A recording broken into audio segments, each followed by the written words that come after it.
Hey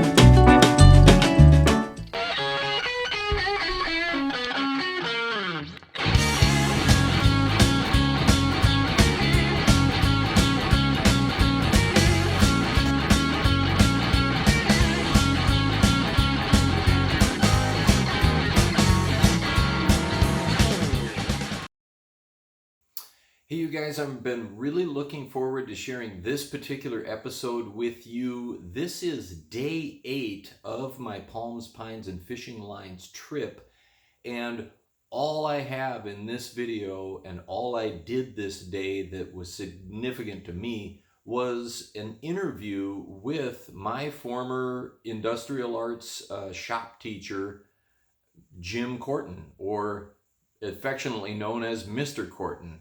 I had a chance to sit down with him at his lake home near Detroit Lakes in Minnesota on the trip on my way headed east.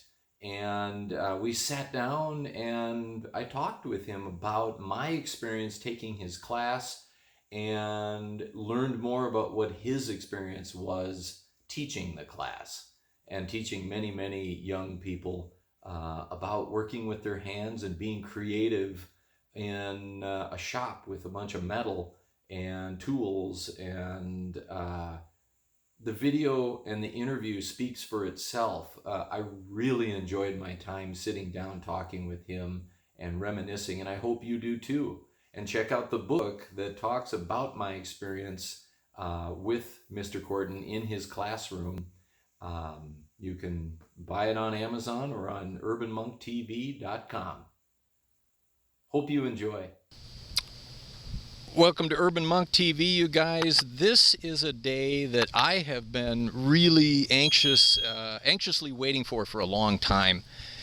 And as many of you know from watching my channel, that I did write a book called Creating Mr. Kortan, and that the gist of that is that I had built this motorcycle over the course of 3 years in my garage, and was really struck at the time, and still continue to be struck by the fact that the real inspiration for all of this started back for me in middle school or junior high school with my industrial arts teacher, my metal shop teacher, Mr. Jim Kortan. And I am so happy to introduce you guys to Mr. Kortan.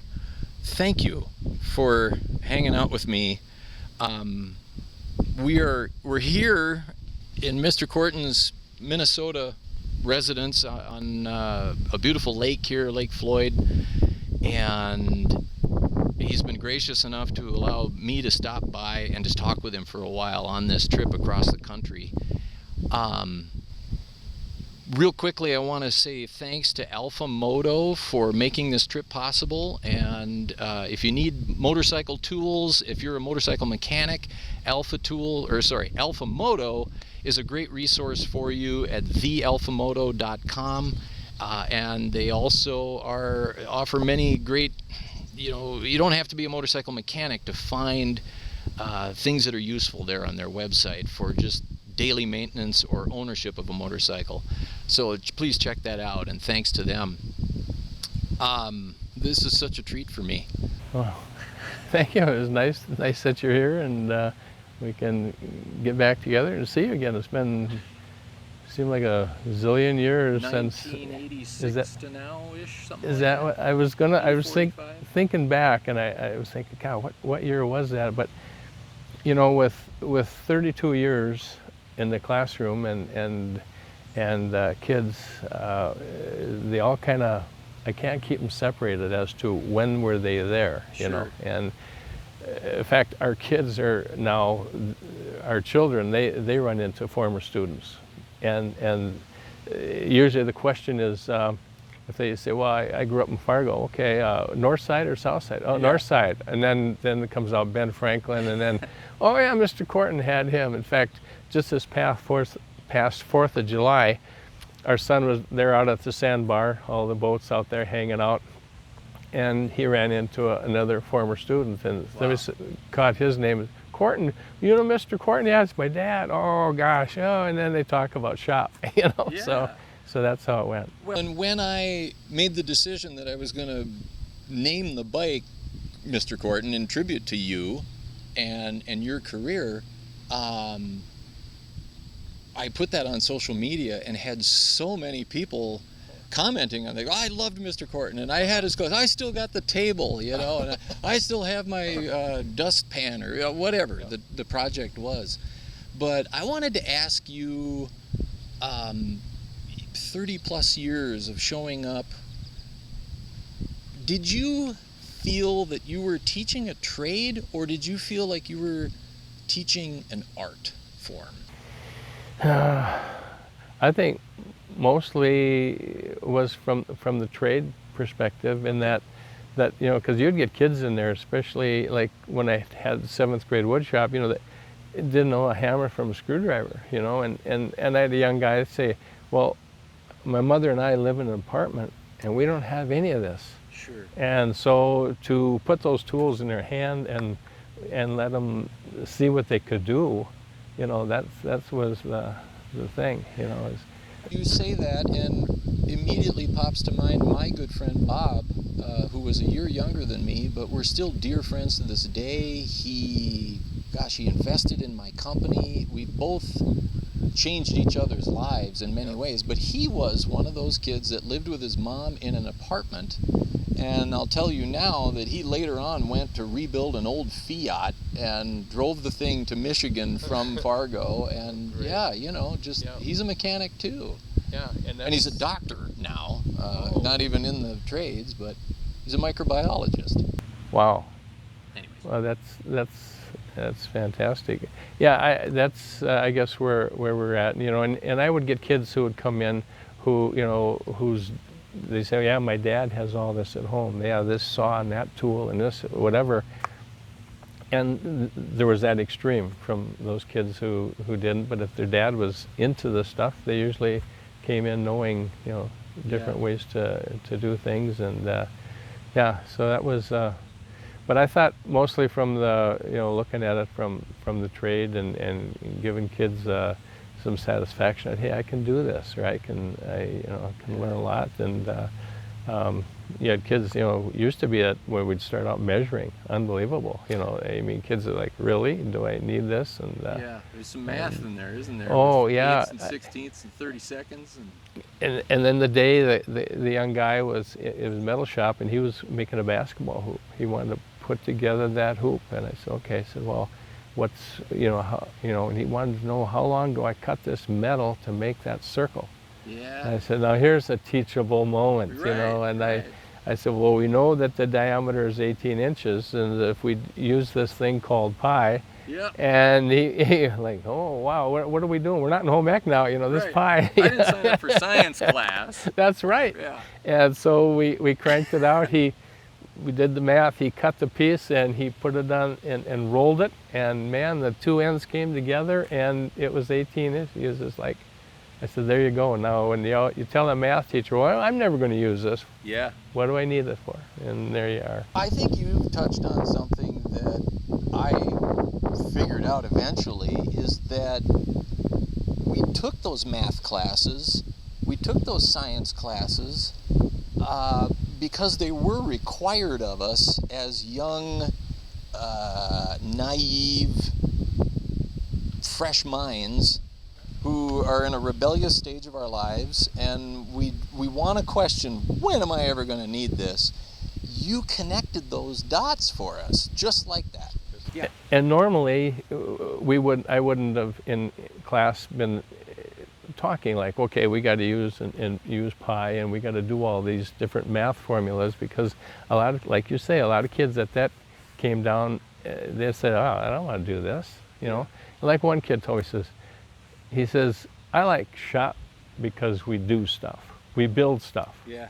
That was how he put it, and I thought, well, that's what we do, but along the way we hopefully that, you know, gets you interested in something for maybe later on in life that you say, well, yeah, I know how to do this now, or I've done this, or I can learn from somebody else. And back in the days of my high school, working in a filling station, you know, that was great. And that there are so many things there that I knew some of it from my dad, you know, but he was not the guy that took you aside and started to teach. You know, he was get it done, you know, and I'm doing this, and hand me that wrench, and no, I said 9/16, that's a half. Get me there, you know, that kind of stuff. Yeah. So, but yeah, to get kids to just be happy with it, and to enjoy the work, and along the way, like I said, back in that station, with the guy there, he was more instructional. You know, he would say, and I was able to ask him without him getting, you know, Dad may have been a little short getting it done, you know. And I remember the day as he was going for lunch, and he said, hey, could you put this fuel pump on this? It was a Chevy 283. Yeah, geez, remembering my memory. So yeah, I can do that. You know, 2 bolts, push rod, no big deal. Hook up the hose. And God, I worked on that, and I wanted to have it done time he got back. And God darn, I couldn't get that push rod to stay up there. I'd get it up there, and I'd get down to put the bolts, and the push rod would come down. God, I couldn't. I dinged with that, and I don't know. Finally, he came back, and I said, and his name was Jim also. I said, Jim, I don't know. I just couldn't get that. I said, that darn push rod.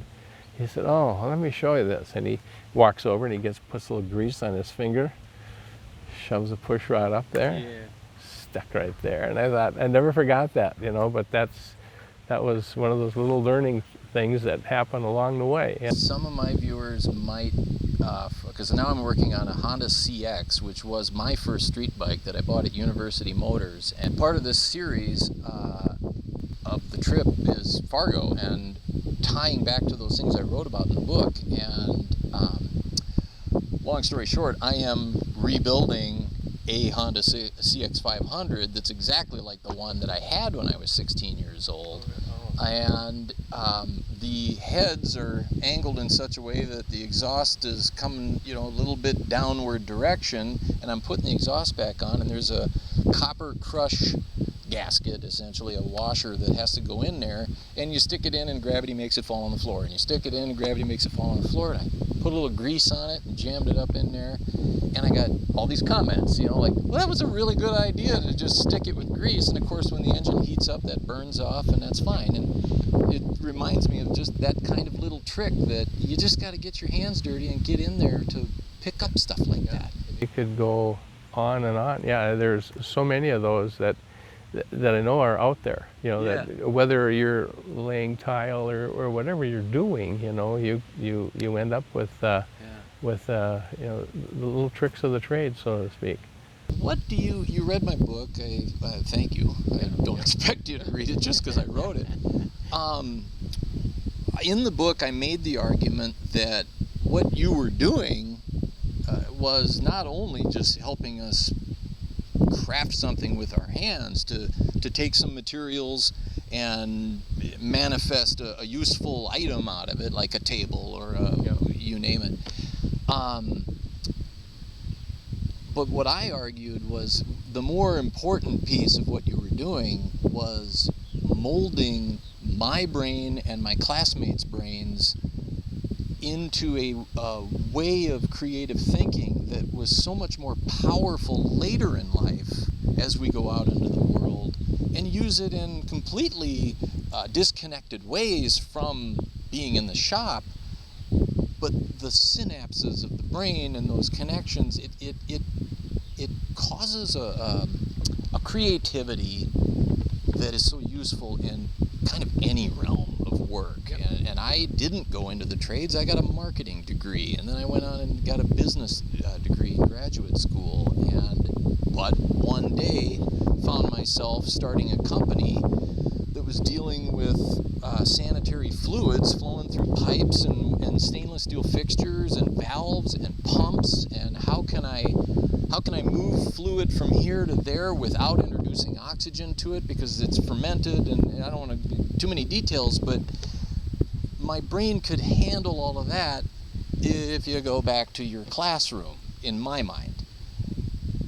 Did you have a sense for that at the time, or do you even agree with me that that's what is going on? No, I agree totally. I mean, because there's what we're doing there could just propel a person like yourself off into something else later on. I mean, and you have a background. I think the success of being able to, use your hands and do some things, do some thinking. And I always get kids who would come up and they'd say, my dad has stuff like this at home and he does it a different way.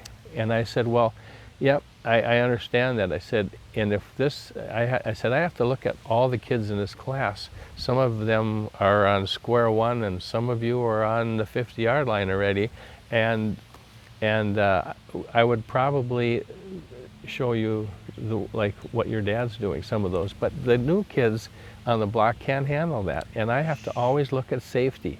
And if I say, all right, you go ahead and do this, and the other kid will say, well, hey, he did it this way, and he got it done, or his looks better than mine, but yeah, I'll try it, and now I've cut myself, and so, there was always that thinking. I thought kids coming back with something that they had experienced, and that to me is the whole thing. We're doing this one little thing in this class and we're showing you different things and steps and whatever, and in life they'll come back, and you can, I was successful doing that. Well, I don't know how to do this, but we can dig through it and we can find out and we can make it work. So it's problem solving. Yeah, problem solving. There you go, all the time. And that happens here. Problem solving for me. Just the other day, You're right. I had a leak in the underground sprinkling. Okay, and I have two separate lines, one down the middle of this yard and one on the side.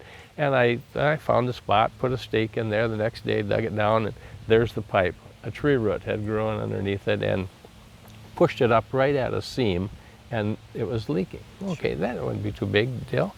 And I looked it over, and the tree root was about 1.5 inches diameter. I thought, I'm not going to take my axe in there. I'll get my Sawzall and I'll cut on each side of that, and no problem. So I cut it and it looked good, but I couldn't get the root to move out. And I thought maybe something underneath, another root going down, holding it. So I turned the saw a little bit and I cut, and then the dirt moved away, and it was the other line. I had just cut into that line. So I just, it was one of those things that, hindsight, maybe I just didn't, I knew the line was in that vicinity. I just didn't think it had bowed out and gone into it. So it happens, and you just have to. There's nobody around grading you on your work. No. You get there. It just caused the hole to go from about 1 foot diameter now to about 3 feet long, and so I could maneuver the pipes and get them back together. That's great. But anyway. I love it. What was it like, each day going in? Were there had to be good days, there had to be bad days. I'm old enough now to know that there's a job that has its ups and downs, and then while that's going on, life is happening in one's personal life, and you have your good days, you have your bad days. Were there times,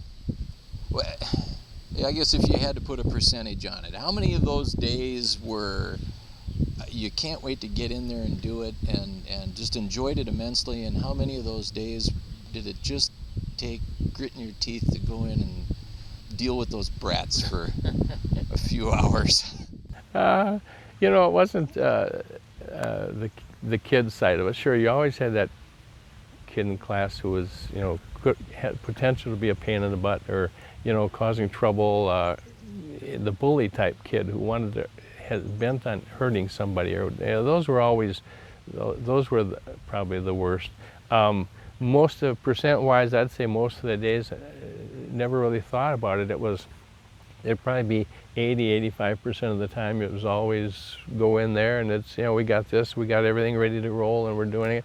And then you had the times when the equipment would break down. God, we needed that machine, or we needed this, and And you know, now we're stuck a little bit here, and so you'd have to shift gears and get into something else or do something a little different.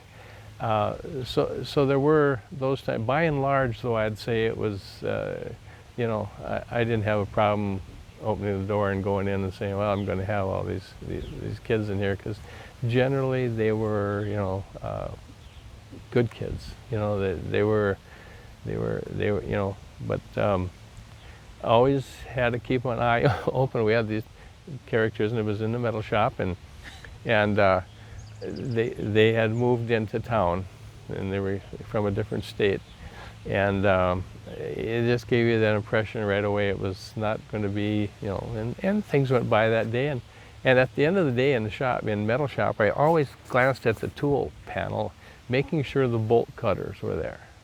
Sure. And all of a sudden I noticed one bolt cutter's missing. Okay, must be in a drawer. And I start searching the room here, there, and helter-skelter all over the place. And all of a sudden the principal comes in and says, yeah, we had a couple of bikes stolen outside. What? Well, this kid, smart enough to know, he took and threw the bolt cutter out the window behind the bushes of the metal shop and cruised around. And, you know, that was maybe why they were asked to leave the state they were in, you know, because they were 50 miles of bad road, as one guy used to say. So, you know, those kinds of things, you know, they took the fun out of it, you know, and yeah, and I don't know, I can't say this next part on it because you'll edit it, but you can edit it out of there. When the kids went to lunch, you know, half hour or 20 minutes for lunch, whatever, they'd come back to class, depending on the schedule I had, and they'd have like 2 or 3 minutes before we'd clean up, and then, so it was kind of a dead time of class. So the kids went to lunch, I had my lunch, came back, and one of them says to me, they said, hey, did you see the paint room? Paint, oh, you know, because my pet peeve was when they spray painted the wall. Yeah, you know, sure. Project okay. And I walked back into that room, and I looked. I'm on the wall looking here, and I think there, nobody sprayed on an engine back there. I thought, what the heck? I walked out, I said, what's the big deal? And they started laughing. They said, you didn't see it? You didn't see him? So here they had taken, I don't know, 4 or 5 Playboy pictures, taped them. I didn't see a one. They thought, there's something wrong with that guy. But yeah, that was. Well, if you're looking for paint. Oh yeah, I was really concerned. I wanted to make sure those guys weren't putting that paint where it didn't belong. And so then I had to gather those things up and get them out of there. Oh man, life and time. But yeah, the kids had a chuckle, and nobody was hurt. So. What about lesson planning? Like, how did that go? You know, why the table that's still in my garage? Why, you know, I imagine there's a certain number of tools in the shop, and each of them has a purpose, and so you try to, you know, I'll let you speak to it. That was a lot of everything. You know, you take a project, and to me, it hopefully in the end it's something useful. Something that the kids can, you know, take home, but at the same time try to get as many operations and tools into that project that I can. You're going to be in the video back there, you know. Oh, you're still on? Yeah. We're going to run out of tape. Well, if you move, maybe we won't. Well, I'm leaving that in. Okay, go ahead. Probably the best part. It probably Yeah, would yeah. be. That was the commercial break right there. yeah, a little comedy. So yeah, that was I guess the whole thing, to get both of those things to come together, and again have something useful. I remember when I first started in the metal shop, there's another metal teacher there, and he had this project making this little electric motor, and it took the kids a long time to wind all this wire and do, and then the percentage of them that really cranked out and worked well, it wasn't so good. You know, you'd get, and then they'd turn it around and it went right in the garbage. You know, it was just, and I thought, well, if we could come up with a better way. We did work more into other electrical type thing, or even a little bit maybe away from the electrical, because they were doing it in wood shop over there. So that was one of those that come to mind right now. Was I remember the lamp we built. Yeah. It was a little electrical, but simple AC Yeah, stuff. yeah, that was a little easier. It was better. In fact, this young guy that my son ran into at 4th of July says, "Yeah, I tell you, Dad, I still have my lamp." Nice. And that was, I thought, well, and yeah, and so, and I heard from a girl. She says, "Yeah, my lamp broke. My friend was over and kicked the soccer ball in my bedroom and wiped out the lamp." And I went, well, you know, you could maybe get it back to, who knows, Right, you know, built but it. yeah, you know, you Build built it it, again. but yeah, put her back together. But yeah, those were, I guess, my goals was to get the different machines, different tools and operations into, they could do that. So I don't have any other real pressing questions. I just have enjoyed this so much. well, I'm glad you stopped by. You were, you know, just in the neighborhood out Yeah. of California. Just You passing through. just got out of the wildfires and came up this way, and you know, you do, as a teacher, you know, you've had kids in class, and you know, especially when a name comes up, and you think, wonder where that kid, where did he end up? What did they do? And there's so many of them, and there were, I think, you know, kids ask, well, how are the kids in Fargo? And I said, well, I think those junior high kids were like junior high kids all over. You know, they're generally really good. They're at a squirrely place in life. It's a good way to put it. But by and large, you know, good kids, really good kids. I enjoyed the years of teaching there, and yeah, it went well. I don't know, I'm not going to nominate myself as the representative for all those kids, but I'm just one of them, and I am so grateful to the time you put into your classroom, and to me personally, and on behalf of all of the other students, thanks. Well, thank you very much. Appreciate hearing that. It made a big difference. That's good to hear. You always hope that everything is, you know, for the best, and I think by and large, you know, my kids, you know, like I say, they run into other former students, say, "Oh, I really liked your dad. I really liked having class," you know, and that's, you know, you need that, you know, like, because I think I followed the guy that was in metal shop was notoriously the other side. He didn't have any time. It's often like, why are you here? You know, why are you doing this if these kids just bug the hell out of you day in, day out, and charge them when they broke a drill bit? You know, you take an 1/8-inch drill bit in metal shop. What's the life expectancy of that? You know, when you got a rookie kid on a drill, you know, and they'd get it bent. I mean, what the heck? That's part of what we did. I mean, that we didn't want it to break, but that's that. And then he'd charge them 20 cents or whatever For learning something. Yeah, and then it would go in his drawer. And then these kids would come down in the morning and they'd say, "You still buying golf balls?" Yeah. Well, then that money would turn into, you know, I shouldn't say this. He might, well, you did now. Yeah, and it wasn't Mr. Fett, no. But, and he would, and then he'd buy a golf ball, and I think that golf ball came right out of Dad's bag, probably brand new, and he bought it for $0.25. It's just like, it was nuts. It was So hijinks all over. yeah, That's yeah. great. And a couple years later, he ran into a student in the hall and got really mad at him and manhandled him, and that's when it ended. But no, I say I enjoyed the years. They, you know, it was good, and the kids. What more could you want? You know, and have people like yourself come back and sit down and shoot the bull with life and times in the shop room. I'm grateful for the opportunity to sit here, you know, living in Southern California. I cannot tell you. Well, you spend time in Arizona. Yep. I miss this so much. This breeze, this smell, Yep. all of this, and yeah, you get it every summer. So Well, I'm envious. Yeah.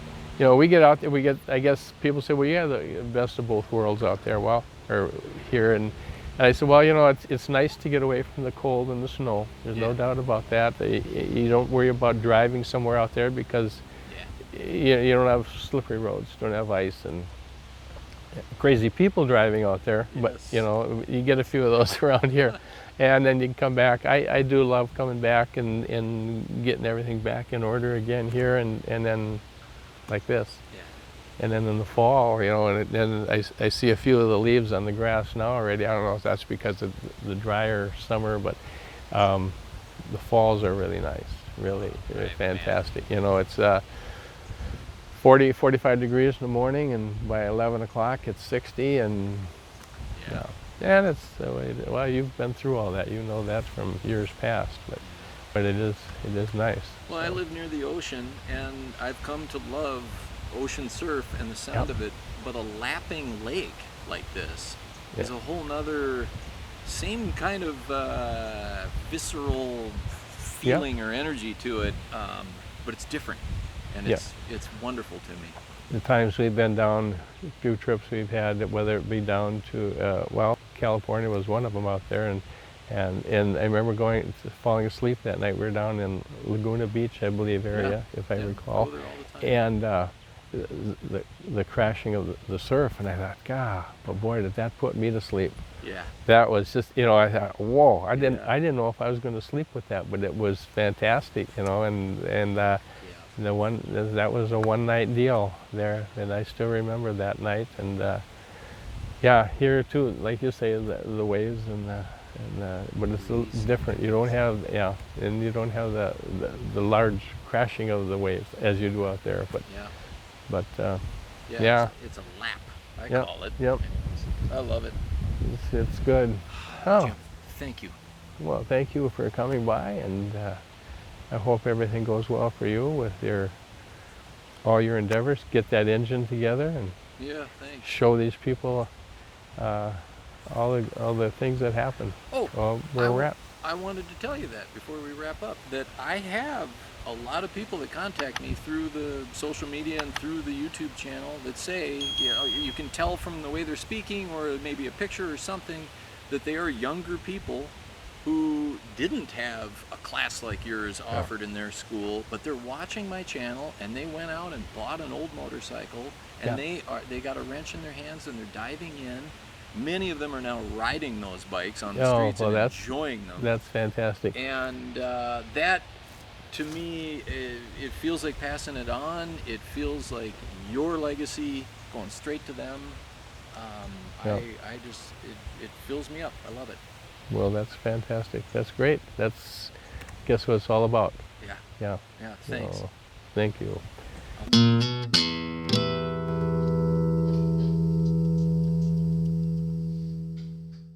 Really. I hope I turned out all right. You know, you never know. Was my hair okay? Yeah.